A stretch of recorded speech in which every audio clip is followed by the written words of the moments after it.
Ah, hello, greetings, welcome. Sorry, bad hair. I need a haircut. Look at that. Yeah, welcome to this vlog, Beer and Nonsense. Are we within 30 seconds yet? Not quite. Anyway, for those who haven't followed my channel before, first and foremost, there'll be nothing in here that should be offensive. There might be some language, but also I'm going to sample some local ales. Some of these were actually bought to me by a surprise guest, surprise visitor, Kevin, all the way from Melbourne, turned up at my workshop. Okay, yeah, business in the country, but no, great to see you. We had a great big long conversation about Range Rovers and so forth. And as you can see, it's a very quiet day. Saturday, I've been working on my car, L95. So, with all that's been in the news this week, TV celebrities being tried by social media and our press, I thought I'd start with Bishop's Finger for now.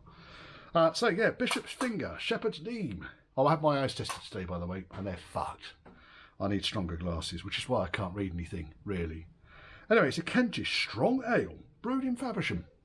Bishop's Finger. Gotta love it, haven't you? Too small. Award-winning, is all I can see. Oh, pregnancy warning. Apparently, I can't get pregnant if I drink this, which is great news. That's also another topical item here. So, where's my bottle opener gone? There we are.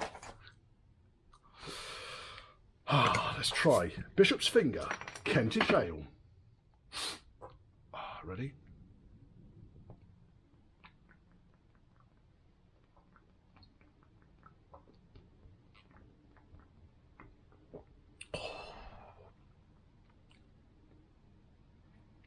That's nice.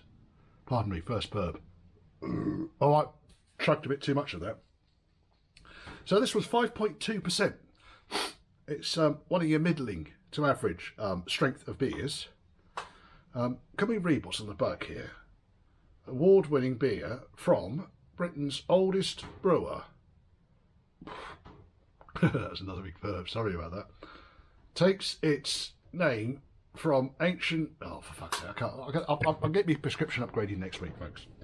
So, for those of you... That's even worse now. For those of you who enjoyed my last B&B, Beer and Ballcocks I can say now, can't I? Because we're past 30 seconds in. Chances are I'm going to get demonetised anyway. Yeah, so if you enjoyed the last episode where I critiqued an article written in another club, car club magazine, which really was around misinformation, and it got me thinking actually, because pretty much at the beginning of the whole COVID situation, I stopped watching the press, partly because it was a load of bollocks and depressing, and partly because it was a load of bollocks and depressing. So I just stopped watching the press. I stopped watching the news. I stopped watching Boris's daily fucking announcements. I stopped watching, Hancock doing his predictions, etc., etc., etc. And the reason I stopped doing that, partly because it was depressing and it was a load of bollocks, really. And this is where this whole misinformation comes in. Now, I'm going to stop right here and say to you, I'm not going to preach to you about misinformation. I'm going to preach to you about... I can't preach to anyone full stop, because you don't have to listen. I'm not going to go on about conspiracies. What I will go on about is misinformation. So one thing that really amused me within the last week and a bit was the BBC, Dear Auntie, set itself up to be the arbiter of the truth. It has now a whole department which looks at everything it possibly can and then still spouts the same old bollocks. Because honestly, you don't have to be particularly bright, but you do need a computer in order to fact check an awful lot of stuff that appears in the press.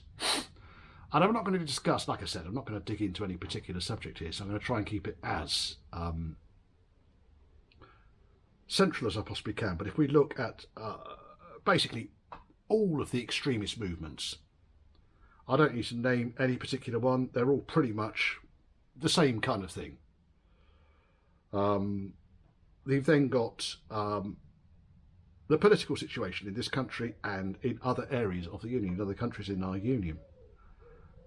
We've got corruption rife and widespread. We've got a village idiot as the president of a world superpower. Just look at some of the videos, it's incredible. But all of this nonsense is going on. And kind of what's in the press? What are our government actually dealing with when all this shit is going on? Well, they're arguing about a fucking party, whether it was a party or wasn't a party, how much cheese was there, what type of cheese it was, and whether they can look at his private, and I mean private, information. I can't give a shit. Are there not more important things for you idiots to be doing? Really? So, I guess it goes on to the, how can you tell when a politician's telling a lie? Well, his mouth moves. It's an old joke. Nothing ever changes, and it never will change.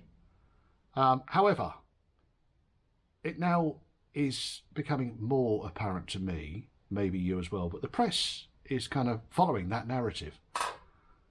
Whether they have bought into it or whether they've been told to, I know certainly, I say certainly, I got a feeling at the beginning of the COVID pandemic that Ofcom, the regulator for TV broadcasters, had changed the rules that TV broadcasters were not allowed to be critical of the government's approach to the COVID. Now, that rule and regulation got snuck in and hasn't been changed.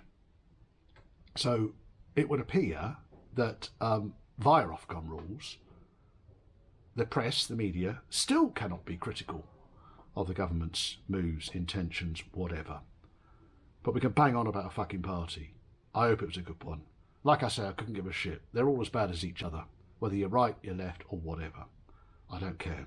Politicians. So we're not here to talk about that. We're not going to get into politics because they're all idiots. No, they're not all idiots. They're all liars. No, probably not all liars either, are they? Like I said, we're not going to get into it. Bishop's finger. There you go.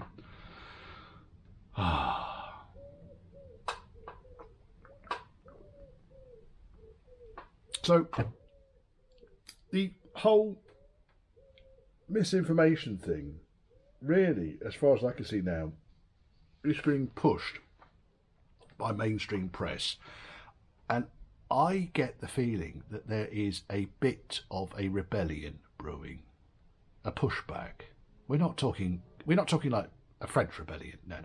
We're not talking like, we're all going to riot. But there just seems to be a dawning, a realisation that all is not well. There's weird things going on. We've got a Prime Minister now, I wasn't going to go into politics, was I? Who has lots of unhealthy financial interests in lots of other companies, if you are to believe what's going on. Now, I think what I really want to do in this video, so I'm rambling a bit here, I'm kind of dancing around the trees just a little bit and trying to work out how I can do this without getting cancelled. I'll tell you what I'll do. I'm going to start with possibly one of my favourite films, Life of Brian. Absolutely love it. Blues Brothers is another one of my favourite films. I must have watched Blues Brothers 90-something times. It's brilliant.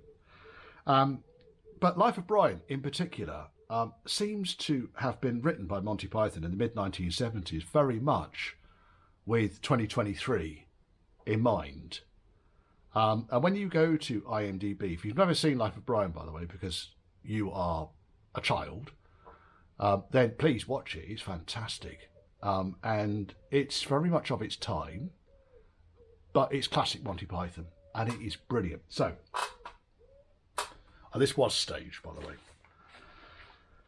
So basically, there's a number of things that occur in Life of Brian. And I'm not going to go into what the plot is, because if you've never seen it, then watch it. And if you have seen it, you know what the plot is. I don't need to do a review on Life of Brian. Perhaps I will do. I'll do a review on Life of Brian. But it kind of... There's a number of things that occur in the film that... You know what I'm going to say as well, because one of them has certainly developed into a meme, which has been going around on a lot of social media, and there seems to be a lot of surprise and angst that this actually happened. And that's the one where Stan keeps banging on about women all the time.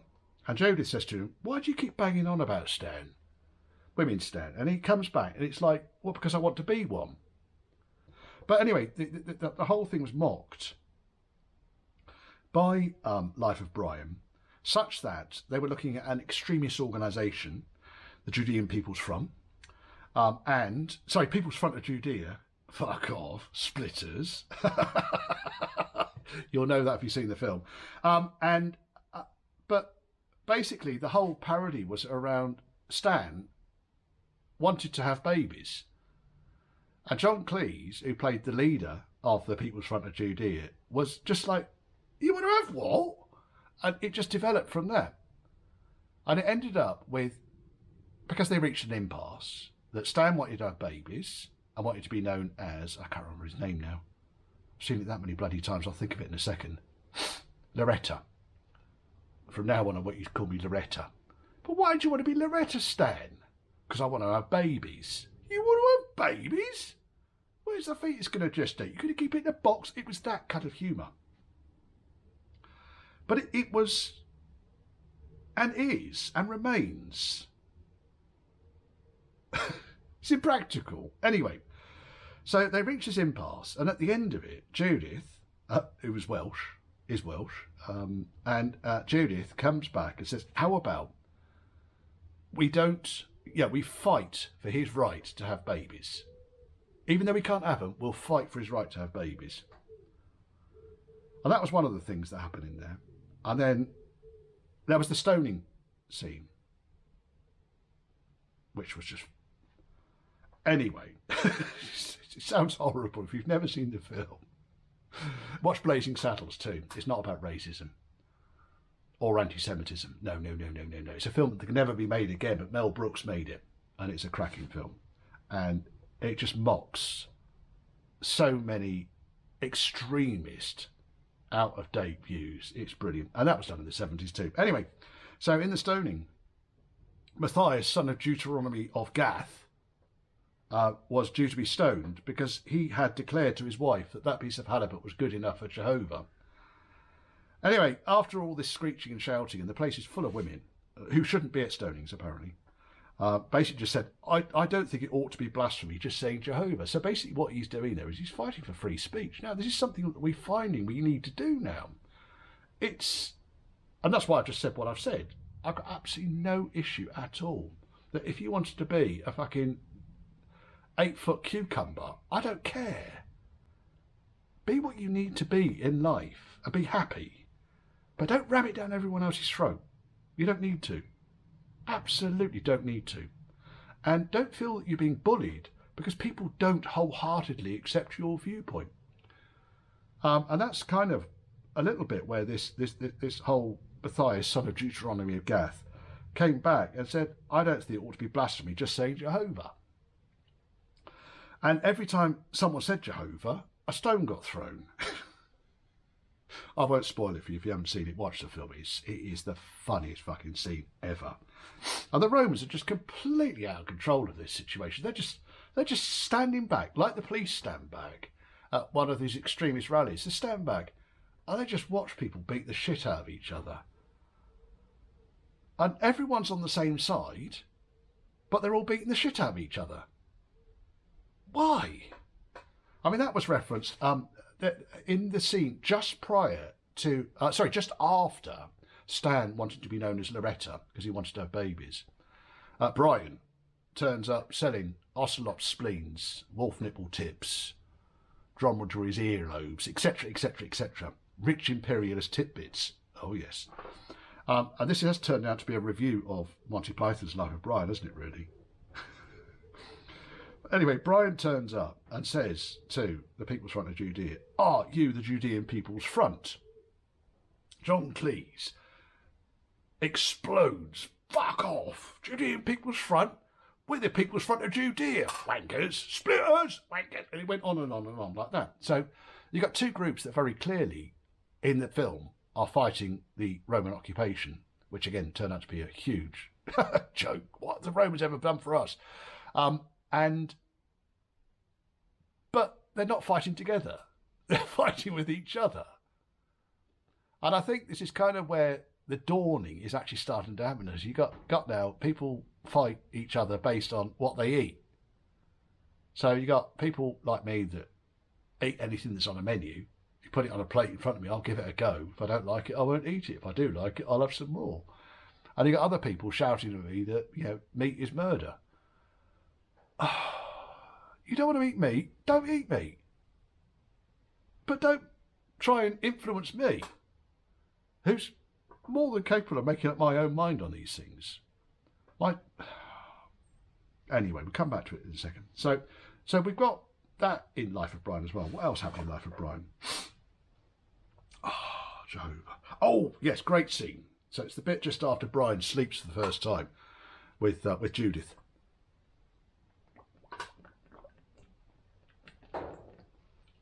Brian's played by Graham Chapman, passed away, but truly, truly, truly great comedian. One of the comedy greats. But basically, he wakes up in the morning after having slept with Judith, who's very, very, very, very, very gay as well. Made nothing was ever hidden about that. Everyone accepted. No one had any issues with it at all. When I was growing up, no one had any issues with any colour, any creed, any sexuality. No one had issues with that.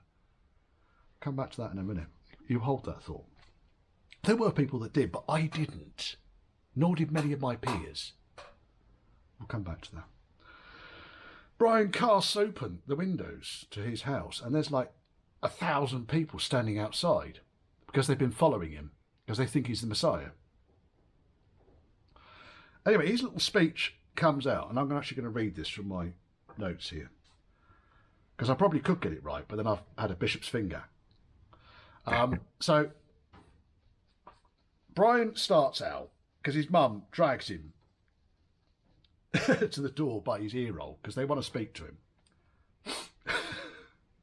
I kind of started out with something really silly, which is classic Monty Python. He says, I've got one or two things to tell you, and the whole crowd responds back at exactly the same time. Tell us both of them. Now, I find that very funny. You're probably lost in translation there. But Brian basically starts with a short speech saying, look, you've all got it wrong. You don't need to follow anybody. You've got to think for yourselves. You're all individuals. You're all different. And then the whole crowd comes back. We're all individuals. We're all different. And then one little voice, mousy voice, comes back. I'm not. And everyone, shh. So you've all got to work it out for yourselves. Then he gets dragged off by his mum. He carries on like that. But it's another parody that everyone, and I think it started out more recently that in the COVID, and I saw it happening quite quickly actually, people were wanting Boris to tell them what to do. Tell us what to do, we don't know. Some of that was because they were frightened, because some of the memes, some of the social media, some of the press reports, etc., were showing us things that never actually happened. Never happened.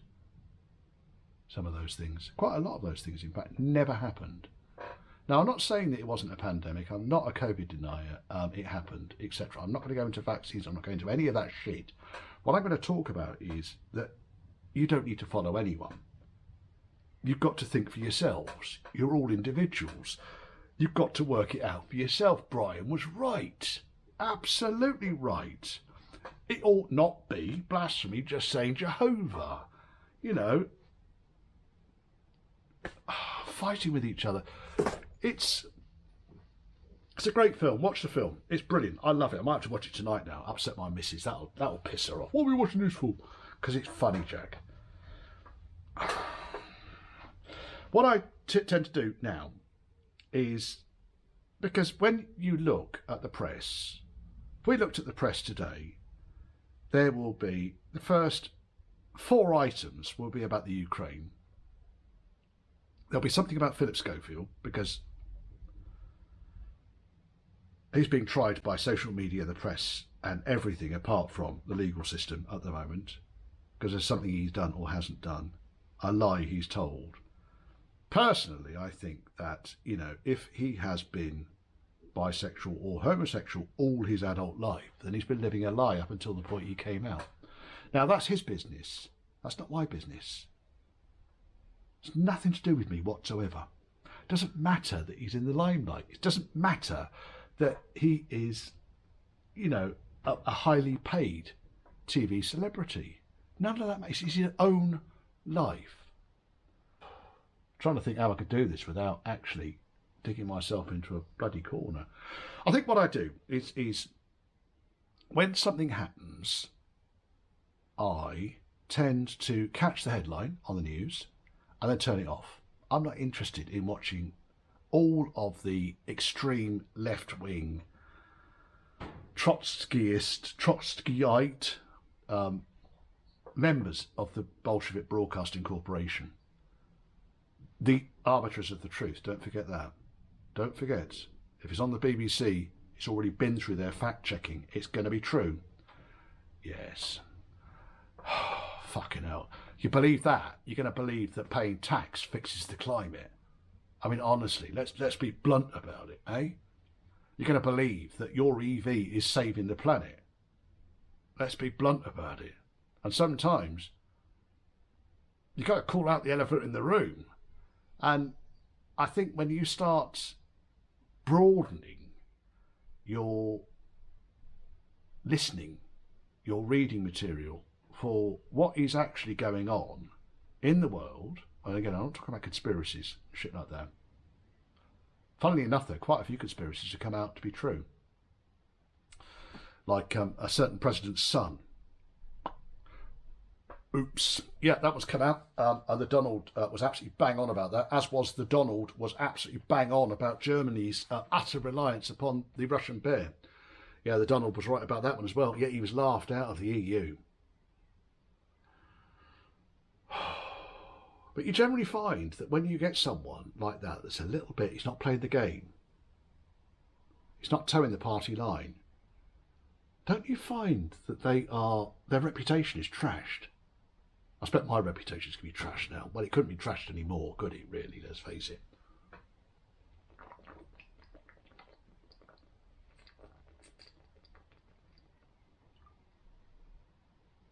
That bishop's finger is delicious. Do you know what follows up with the bishop finger? An ABBA. So, what I tend to do, I don't go anywhere particularly unavailable. I go to places like, you might have heard of it, YouTube. And I go to places like Instagram. I don't do Facebook. I don't do TikTok. No reason really why. I just don't do them. Because otherwise I spend all my bloody day on, you know, looking at shit. Now, Instagram is actually quite useful because what that does is there's a number of individuals on there. I don't need to name them. They're not climate deniers, but they will come back and tell you there's a very good reason why every time we're told that the planet is about to go into a catastrophic meltdown, the start point for their research is 1850, 1860, whatever, middle of the 19th century, which was pretty much the end of the mini ice age. So since then, the planet has warmed a whole 0.85 degrees Celsius, a whole, since the end of a mini ice age that encapsulated the northern hemisphere. Certainly captured, well, they used to have dancing bears on the River Thames. I don't mean bears, I mean bears. Did I get that right? So then you kind of get this narrative.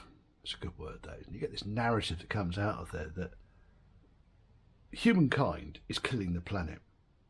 Well, I'm not buying into it. I'm sorry.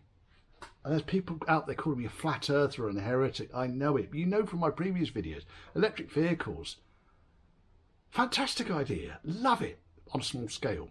Every single person buying a brand new one from 2030.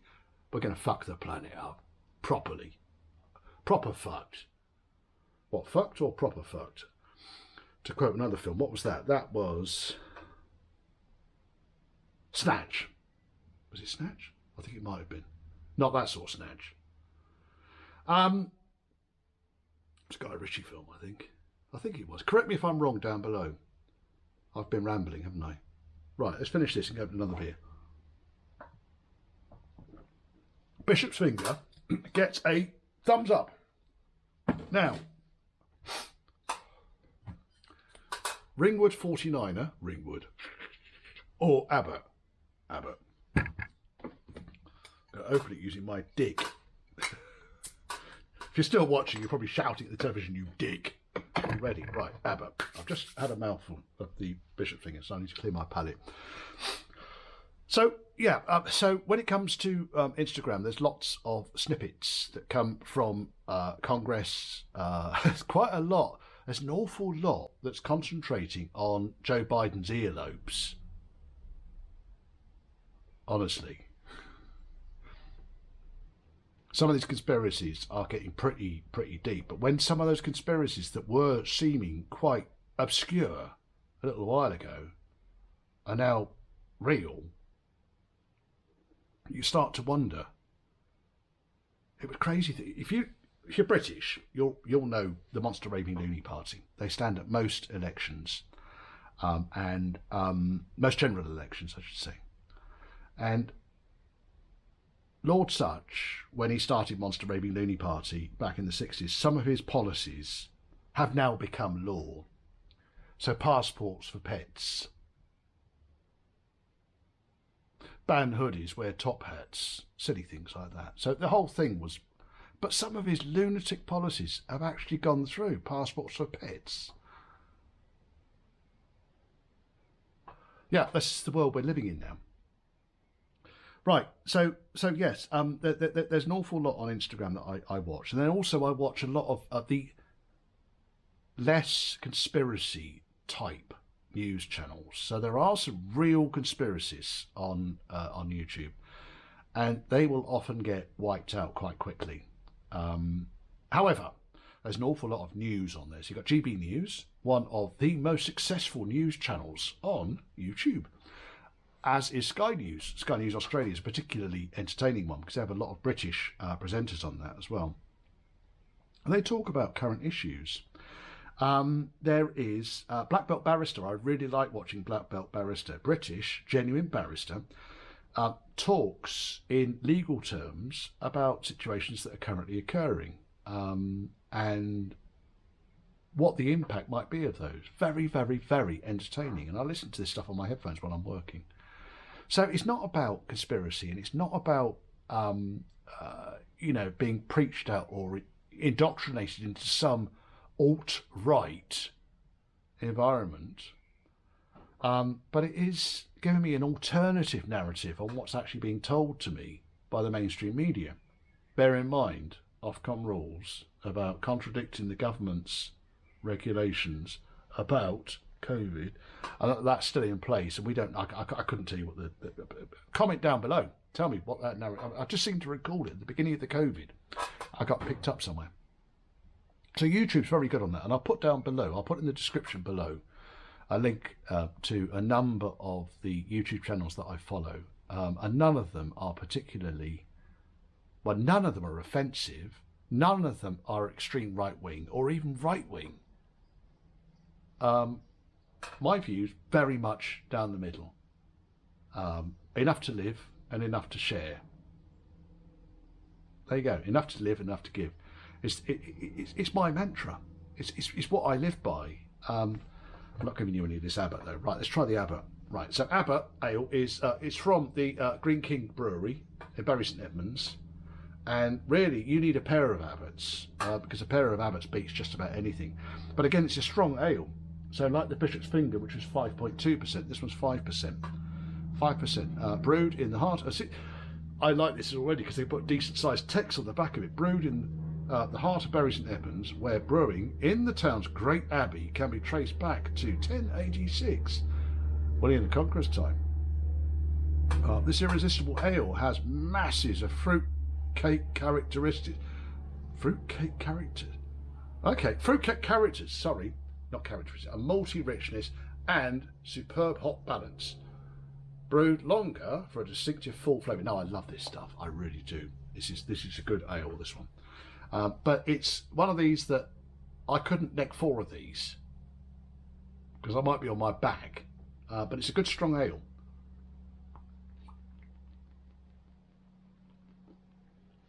Now, compared to the Bishop's Finger, the Abbot is much lighter.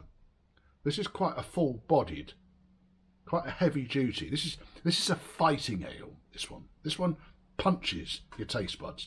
This one is much smoother on the taste buds. I like both. This is definitely my favourite. Where were we? I haven't got a fucking clue. Yeah, I'll post down below a link of the list of the. So I was talking about my my political views. So my boys have all been to university. Will tell me that I am, by virtue of my age and my colour, my boys will tell me that that I am racist. Well, no one told me. How can I be racist? Okay, news to me. Another thing that was in Monty Python, when Brian was preaching to the masses, he was doing his kind of false prophet thing. Don't judge people, otherwise people might judge you. And there was it might have been, I can't remember, one of the other Pythons, I can't remember who it was now, was walking past. He said, "What, who, me?" And Brian says, yes, you, sir. And he says, "Oh, thank you very much," and walks off. So I start, because all my boys are intelligent. They've all been to university. In fact, my middle son has just graduated with a master's. He's MEng. He's got a master's in engineering. Fantastic, well done. Top work, chap. But I've got 3 graduate sons. Yes, we live a life of extreme privilege. However, there are more privileges out there in other people. And again, this is another thing. I'm not about preaching, but there's so much fucking mistruth out there. There's so much misinformation and bollocks. So, talking to my youngest son, who's been to Oxford, lucky lad. I don't know where he gets it from, the intelligence that is. But obviously, having been to Oxford and having been to a grammar school, he's been indoctrinated with the full weight of the education system. Now, I will say now that Oxford have been standing up to cancel culture in the last few weeks alone, because there is someone that is not in full favour of this gender equality situation that we're living through at the moment, and not in full favour of that, and they want to talk at Oxford Union. And there's been a massive outcry amongst the extremists, and university students tend to make up quite a lot of these extremists, believe me. And it's actually come back now that there's been a massive pushback, and this is actually starting to filter out. The people are saying, well, actually, that is against the principles of free speech. And I saw something the other day that I actually found it quite interesting. Someone was saying to me that the concept of political correctness actually came from Stalin's era in the Soviet Union. Political correctness was along the lines of, you are almost certainly right, but we don't like what you're saying, so therefore you can't say it. Now that's disturbing, isn't it? Well, it's free speech, you see. Anyone can say anything they want to within reason. And I mean, those reasons are fairly bloody broad in my experience, but you can say anything you want to within reason. And it's up to individuals. You're all individual. You're all different. To actually make up your own mind on this. So, yeah, Oxford University has they're wildly different from Cambridge University. And let's face it, Cambridge University has just turned out to be the university of the woke. I mean, from what we read in the press and from what I hear on the various YouTube channels and so forth, trying to balance my views, it sounds like it's a fucking nightmare. It really does. You really don't want to be going there. Now, I could be completely wrong, but my general perception is that, yes, you don't want to be in Cambridge saying something that might challenge someone's beliefs. Oh no, you're challenging my beliefs. You must be a racist. So there you go. That's all. Anyway, I was talking to my youngest son. He's been to Oxford and he's been fully indoctrinated. And he wasn't part of it, but he supported the Bring Down Cecil Rhodes statue on Oriel College. Now, Cecil Rhodes' descendants are still not funding, but they believe that there is still money going into Oriel College in Oxford, part of Oxford University, on behalf of Cecil Rhodes' descendants. And Cecil Rhodes' statue stands proudly above the main entrance. And because of a situation that's occurred in South Africa and Zimbabwe, mustn't say Rhodesia, I'll get cancelled there, won't I? And other countries, because of this ongoing debate that Cecil Rhodes was a bad person, that we really shouldn't be celebrating with statues. I'll come back to Cecil Rhodes in a second. So, being as I am, I thought, you know what, I'm going to playfully challenge my son on this. And he's a good sport. He really is a good sport. So I'm going to challenge his views on this. So why should we bring that statue down? And the immediate response that came back to him, he was a slave trader. Actually, he wasn't. Oh, he was a colonialist. He was. Well, that's a bad thing. Was it? In its time, was that a bad thing? Should we wipe our entire history because we don't agree with it right now? Right now, in this year, being a colonialist, I can't even fucking say it. It's the Abbot. I'm blaming the Abbot.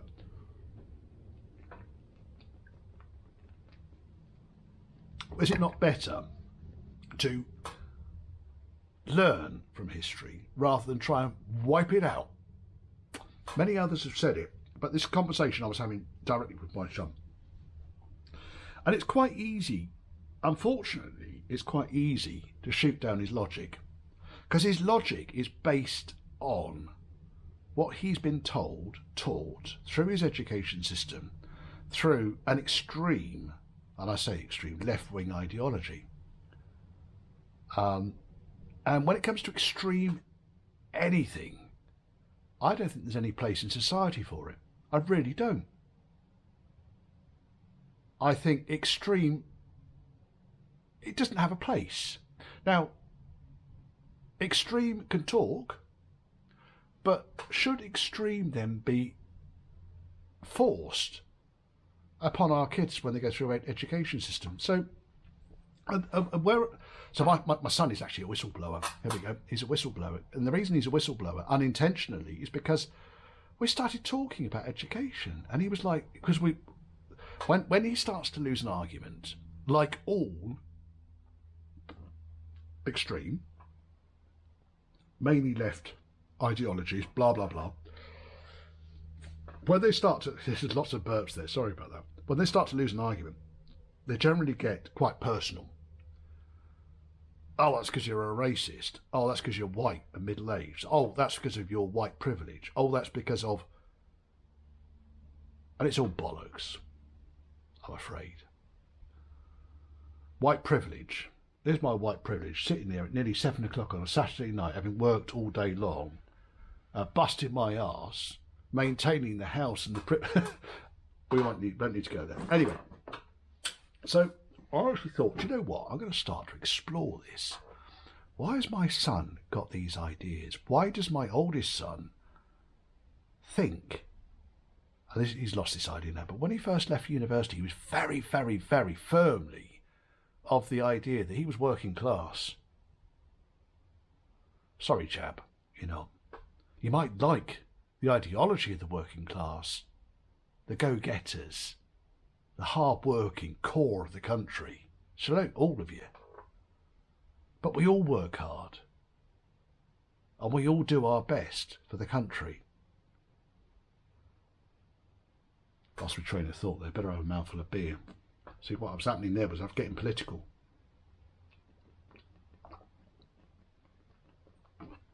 I was talking to youngest son. So, why is it then that you have these views, this white guilt? Now, I don't think he's got white guilt, but it is largely pushed that white people have oppressed many, many other people. Now, I know for a fact Britain has fucked up most of the world through our empire. Know that for a fact. Absolutely, it's happened. Yeah, it's done and dusted. It's happened. And the more people that learn about it, the better. Because you learn from your history. You learn from mistakes that have been made by your forefathers. But should I, personally, be held accountable or responsible for that? Doesn't make sense, does it? No, because there weren't decisions that I had any part in. I couldn't even be a direct descendant of those people that did make those decisions. Should anyone that's in Germany be held directly responsible for the atrocities of the Holocaust by virtue of the fact that they're German? No, of course not. It doesn't make sense. So why on earth should then white guilt exist because of the slave trade? And we'll come back to the slave trade in a second. There's a lot of things I'm going to come back to here. It's a long one, this one. And other things that have happened in the past which were acceptable at the time but are no longer acceptable. The empire. So what it boiled down to was that my education, 1970s, 1980s, did my O-levels. They were fucking hard exams, those were. I mean, nothing compared to the masters or the degree courses my sons have been through, but if you were thicky two trousers, you did CSEs. If you paid attention, you might be put forward for an O-level. Yeah. That's the way it worked. And back then, and I tried to explain to my lad that aside from there only being, well, when I first started school, he said, what was the difference when you grew up? Well, first and foremost, you had to get out of the chair to change the channel on the TV. And there was only 3 channels.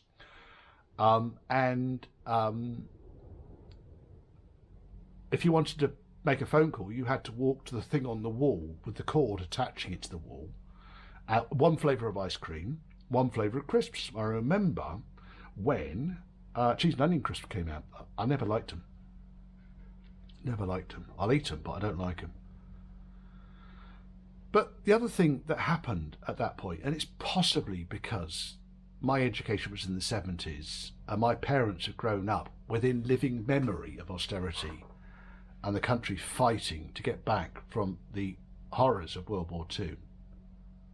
So because of that, I was in contact with someone that had first-hand experience of these atrocities. My grandfather, when he passed away, well, not recently, a fair while ago now, but, you know, he wouldn't talk to my dad about, and he was civilian. He worked in a maintenance unit for heavy bombers. So he never actually saw any action, but he worked closely with people who did see action. Wouldn't talk to my dad, his son, about it, but he would talk to me about it. And he could see how hurt he was by all of that. And I think what I'm trying to say here is that when my education occurred, it was with people that had that first-hand experience. So my education was based around the strengths that this country brings, the best things that this country has ever done. Love your country, respect your elders, love your God, love your Queen. And it was, I'm not wiping tears away, I'm just scratching my face. But it's something that has been with me since those days of that education. And it was, to me, it seems obvious. You've got to be patriotic. You've got to love your country. Otherwise, you might as well be an EUMP. A political stop, yellow card.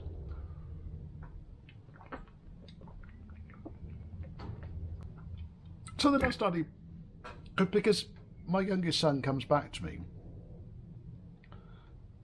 arguing that those things were all wrong to be taught to me.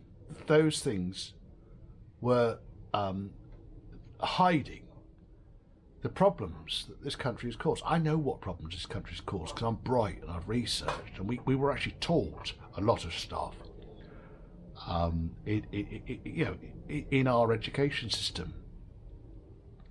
And it would appear that what my sons have been taught, all three of them have been taught, is what could only boil down to as white shame. And, it's ludicrous. It is ludicrous. And they've all come out with these. I think generally students do come out with a socialist ideology.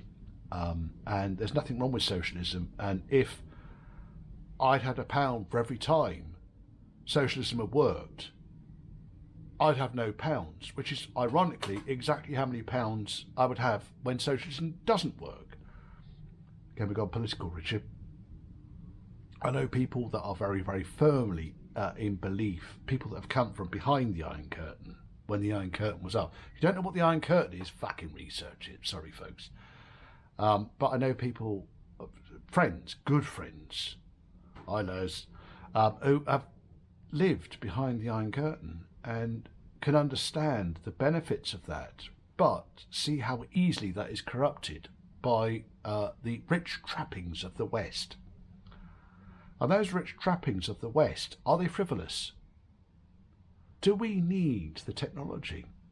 Do we need the information? Well, from my view, when it comes, if we go back to the press now, if it comes back down to government and press, yeah, of course we need government. We can't do without government. We need someone to organise this unruly, big burp, unruly mass. We need someone to organise it all. But do we need press? To be honest, I think the press should be tarred with the National Enquirer brush. I mean, it's a shame the Sunday Sport isn't still about, because it would probably be the most reliable bloody paper out there. But I've been calling a certain tabloid that likes to revere itself above all the others as being a tabloid with distinction, mainly read by old people. You know which one it is. Yeah, I call it the piss boiler. And my wife gets very upset about it. And I said, yeah, but if I was to read that and believe every bloody word that was in it, I get to Patreon, my piss would be boiling. Piss boiler. Remember that, folks. It's a good one. Abbott. Oh, yes.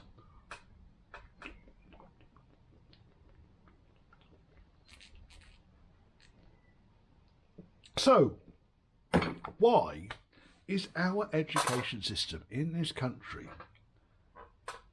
working so hard to trash the reputation of our history, to indoctrinate, that's the right word, isn't it, our next generations? We're talking about pre-millennials, post-millennials, Gen Z, I think it is. Indoctrinate, stick the ideas in their head that their parents are wrong. Absolutely wrong. But we're not. No, I'll snuff it soon. I'm 56 this year, so probably within the next 40 years I'll be fucked and gone. And with my God, being Christian and all that, but that'll be outlawed soon, I'm sure. Funny noise. That'll be outlawed soon. Yes, one-way trip to Switzerland for all of you, to be dumped in Lake Geneva. Right, sorry, we've gone off track there. I don't understand what it is that's going on with the education system. If you look at a classic... So, when my boys were growing up, this is a weird one, this one is. It just suddenly dawned on me, and I'm going to open the 49er in a second. When my boys first started going to school, and I've got twins and 2 years older. So I've got... when my twins were born, my oldest was 2 years old. So I've got 3 boys that went through within 2 years of each other in school, in the education system right the way through. And now my oldest is 24, very proud of you, soldier. And my twins are 22. Equally proud of you chaps. And they're both, all of them, the twins certainly, but all of them are embarking on a voyage of discovery in the world that they're, I'm not going to say the word privilege, but their upbringing, I've done my absolute best to bring them up as balanced as I possibly can, despite the education system. So we go back to education now. So when my lads all started out at the state combined school, state-funded combined school, they hadn't been at school long before they were coming home and screwing my cigarettes up. I smoked Marlboro Red. Fucking beautiful cigarette. I haven't smoked in probably 16, maybe 17 years now. So I've lost the desire to smoke. So I used to smoke. Very much a social smoker. But those Marlboro Red, they were beautiful cigarettes. I loved them. If someone offered me a Marlboro Red right now, I probably would. I'll be honest. I probably would. Let me open this Ringwood. Ringwood 49er. But come back to Marlboro Reds and smoking and the education system. Right, this one's a 4.9%. This is a weak one. Right, okay, Ringwood Brewery. We take two things seriously. I've read this last week, didn't I? At the Ringwood Brewery, our beer and our leisure time, etc., etc., etc. Cheers. Cheers, folks.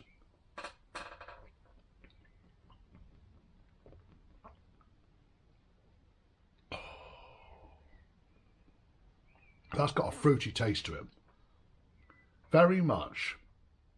It's still strong. It's got the kick of the bishop's finger. It's got the pummeling of the taste buds, but it's much fruitier. So it's almost halfway between the Abbott and the bishop's finger.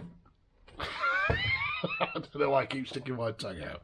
Anyway, cigarettes. So my lads would come home and, unbeknownst to me, would screw my cigarettes up. So take them all out of the packet, they break them all in half, just past the filter, they shove them back in the packet again.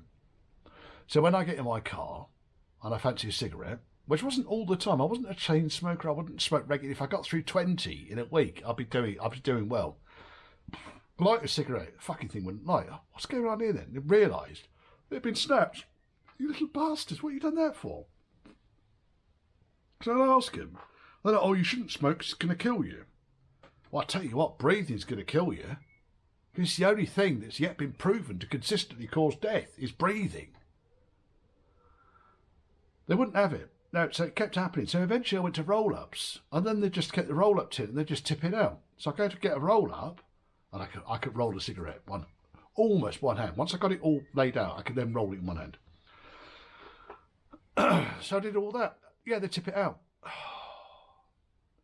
So they were clearly educated to destroy the tobacco industry. Now, and you can Google this, you can do a bit of fact checking for yourself here.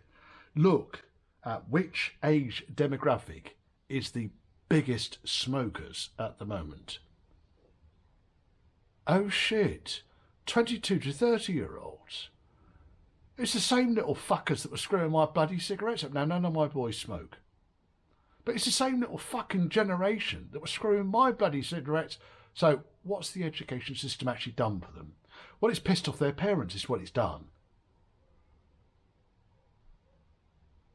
It's messed up. Like I said, it is totally messed up. The whole thing now has turned into a complete and utter clusterfuck. And this is why I think that there's more and more people out there. There are people, like I say, I listen to conspiracies and I balance my viewpoint and I make my own decisions on it. Dead easy, that. I don't have any problem with any person I know. I've got a poster. I got it for Steve down at the Baltimore in Yarddown in Devon. The pub is near my dad's old house. He sold it now. Anyway, but I got him a poster, and it was something along the lines of, I don't judge people on their race, their creed, or their sexuality. I judge them on whether they're an arsehole or not. I don't know. I don't even know where I'm trying to go with this now. Because the trouble is, I've had an abbot and I've had a bishop's finger. That's the tongue again. And now I want a ring wood. Perhaps I should have had the ring wood first of all. No, that was the bishop's finger, wasn't it? That's terrible. But I generally don't judge people. I get a little bit kind of, you know, again, don't know where I'm going with that. That's weird. Trouble is, at this end of one of these beer and bollocks sessions, I'm on my third beer, and they're pretty strong beers here. So a 5%, a 5.2, and a 4.9. So, you know, I'm going to go home and my wife's going to shout at me. She goes, "What the hell have you been doing?" Sitting at the workshop in front of my car, Jack. I've been welding it up all afternoon. And tolerance is called for. There, you see, because I don't want to like go head to head with my missus. I don't want to like shout at her, and because it's my fault, because I've had 3 beers, and that's my fault, because I didn't have to have 3 beers, but I'll tell you what, I've enjoyed them. 2.5 beers so far. This is going to be 3 beers by the time I've done this. I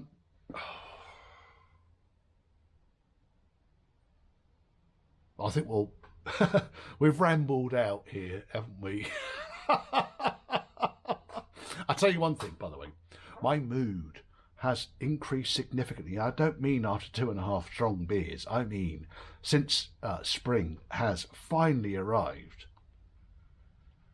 Spring has finally arrived. And I think because I'm now out and about, and the vitamin D that you get from the sun is making a massive difference. So my wife has already pointed this out to me. She shouts at me about it. Pardon me, big bird. She shouts at me that vitamin D is essential. You don't need antidepressants. You need vitamin D. And the problem is that I started on the antidepressants when there didn't seem to be many other options. And I kind of, well, there you go. Don't need to dig into that, do we? But it's vitamin D helps. Sunshine helps. So if you're feeling low,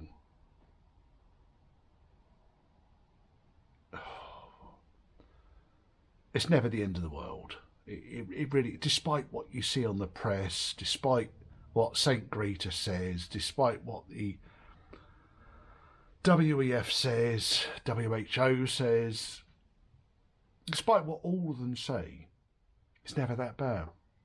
So, sunshine. Sunshine lollipops. There's a song there, I'm sure. No, sunshine beer, vitamin D in the winter. And yes, I'm going to say on this 49er, cheers. Good health to you all. If you got to this end of it, very good health to you. And yeah, we'll catch up soon, I'm sure.